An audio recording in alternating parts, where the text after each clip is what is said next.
Welcome to Greenwood Bonsai studio today, and I was just going to do a little video for you on some cedar trees that I'm working on at the moment.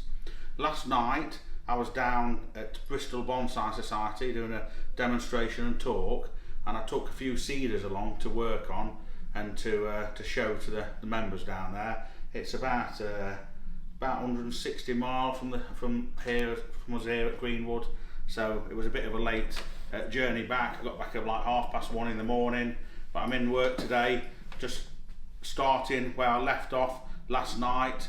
And one of the trees I took along to work on yesterday at the society was this blue Atlas cedar, and this is a tree that I styled from nursery stock about 4 or 5 years ago, and it had an initial styling at that time. During the winter, this was kept in my private collection. It's all fenced in, and this was up on a bench, but during one winter a rabbit got in, jumped up onto the bench, and it chewed a lot of these branches. So a lot of these low branches here and a lot of these had foliage chewed back off them. So I fell out with the tree a little bit, and I left it in my private collection, and I fed it up, and it's recovered and it's put a bit more growth on. So I took it along last night as a demonstration tree, and here's a photograph of it that I took last night prior to me starting the demonstration. As you see it here in front of me now, I've worked on most of these low branches and most of this section around the front towards you. I've still got some wiring to do up at the apex in this section here. All these fine bits need wiring. So just lifted it out of the van this morning with the aim of just completing the styling process.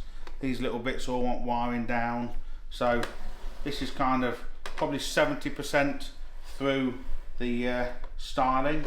So I'm just going to be working on that this afternoon, getting it finished, and we'll show you what it looks like when it's fully finished in a little while. So it's also prompted me to bring a few more cedars in to work on. This is a cultivar of a deodora cedar, and this we did a video on about 6 months ago. If you remember on this video, this was a tree that I purchased from eBay, and it was a fairly inexpensive nursery stock tree. And when we took it out of the nursery pot that it was growing in, it had got a very narrow base and inverse taper, which isn't really something that you want for bonsai. So what we've done to disguise that, we've incorporated some bogwood, some wood around the base of the trunk to give it some width and some character, just to add a little bit of interest to it. So this one's in here because I've just took the wire off it. We wired it 6 months ago. The wire was just getting a little bit tight, but not too tight. If you look in here, can you see, you can just see a tiny little mark where it's come off. It's not really cut in, it's just a tiny little bit of bruising. So this will get better, and in a matter of a couple of months you won't see this at all. So it wasn't cutting in, it's just the right time to take it off. I've just snipped the wire off it this morning, and it's been quite well behaved. The branches have stayed set in the position. That's the whole idea of wiring trees, that when we take the wire off it stays in the shape that we positioned it in. So 6 months ago we put it into this position, and now it's set in that shape. And I've just done a little bit of pruning on some of these foliage pads to bring it into shape. So that's the next stage of development for that tree. Now the wire's off it, we'll leave it unwired for about a year or so. The main branches are set in position. We can just trim and shape the secondary branches and the new growth, and then maybe in a year's time or so we might revisit it and do a little bit more wiring. But I've always said on this channel, and you've always asked me to bring trees in so you can see trees that we've worked on before, and you can see how they progress and how they get updated. So that's just a little revisit of that tree. I've got another cedar behind me here. This is one of mine. This is a Cedar of Lebanon, and I worked this from a piece of nursery stock a number of years ago. I think it had an initial styling by I don't know who, but it had a little bit of bonsai styling initially. And here's a photograph of it when I first bought it. and this photograph was about 6 years or so ago. And I actually use it as a demonstration tree for our annual Bonsai Bash event here at Greenwood. And incidentally, our Bonsai Bash is coming up in just a few weeks' time. This year it's the 17th and 18th of September. There's some information on screen about that if you want to come along for the open weekend and see me work on more trees and see some of the trees on exhibition. Then there's details on screen regarding that. So this was a demo tree at the Bonsai Bash, and it went from that first photograph before I styled it to this photograph after about an hour and a half, 2 hours of demonstrating. Since those photographs were taken, this year I've put it into a new pot, and I've always had this as a front of a tree because when I styled it a few years ago, this was the best front. It's always had a rock incorporated around the base. It's not a particularly attractive rock, made a little bit worse by the fact that between the rock and the tree, to fill the gap, somebody has decided to put a little bit of concrete, which isn't particularly ideal, but it is there on the tree. So I've always had like a little fern growing at the base just to try and disguise that concrete so you don't notice. And every so often I remove a few of the longer fronds just to keep it in check. So I took this along last night to show the Bonsai Society members an example of a specimen cedar, and I lift this tree in to exhibition on a fairly regular basis. So we get it out of the private collection, we bring it into the studio, we put it on display to show people, and this is always the front. But last night it was a bit of an issue. I've lifted it up to my table to show the audience.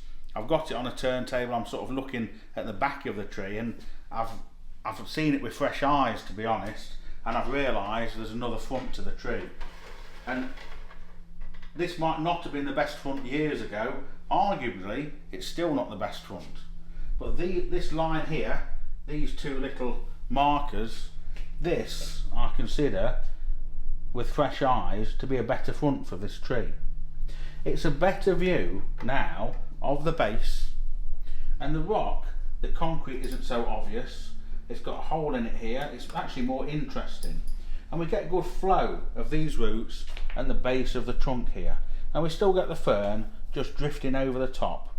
The bark's very nice from this direction, but this tree has got a few awkward branches.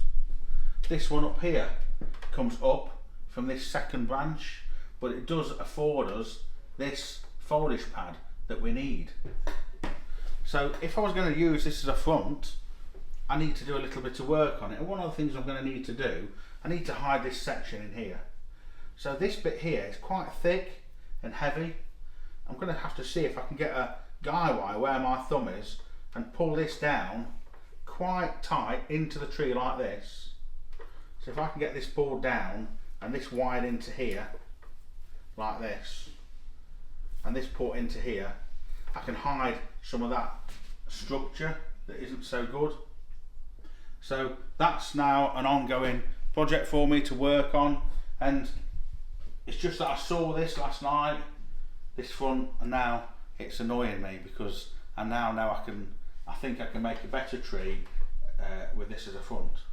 The other thing that's a bit annoying about that, this was always in a round pot, and this year I managed to get it into this design pot, and I really like this pot with the tree, but because this design has these indents here, I can't use this pot anymore, because if I go with this as a front, the fact I've got to twist this in the pot, it's not going to fit into this pot. At the moment it's quite a tight fit, it's shoehorned into here anyway, so it was repotted this spring. If I'm going to alter the front, I am going to have to probably put it in a slightly different pot, which is something to think about going forward. So that's potentially going to be its new front. It's always worth looking at trees with a fresh set of eyes. It's just something I saw last night that it's got me wondering about doing that now. So just give you a bit of an insight into a few cedars that we have here at the nursery, and I'm going to get back to working on this blue cedar, and you can come back to me in a little while and I'll show you an image of it finished. Thank you very much. Hello, welcome back to Greenwood Bonsai Studio. I've just been spending the last hour working on this blue Atlas cedar. I showed it you earlier. I started this as a demonstration last night down at Bristol Bonsai Society. I spent about an hour working on it there last night. People watching me work on it, and I started trimming it, styling the branches. Got most of the main primary branches wired, but it needed more delicate work and it's quite time consuming. So I've just spent about an hour in the studio this afternoon just finishing it off, just doing the fine detail wiring on this tree. So now we've got a final image of this tree. This is due to be repotted next spring, probably either back into this pot or something slightly larger as a training pot, and I'm going to put some more feed on it next year and get the branches to fill out more. But what I have done, I've set them into a nice skeleton arrangement that we can then build on in next year's growing season. So although some of the branches on this are, are a little bit awkward in the way that they sit on the tree, collectively when they're all positioned, it gives quite a natural image of a cedar that you might see growing in nature. And here it is all finished now, all done, and there's a photograph of it just coming up of what it started out, what it looked like yesterday, so you can compare the two together.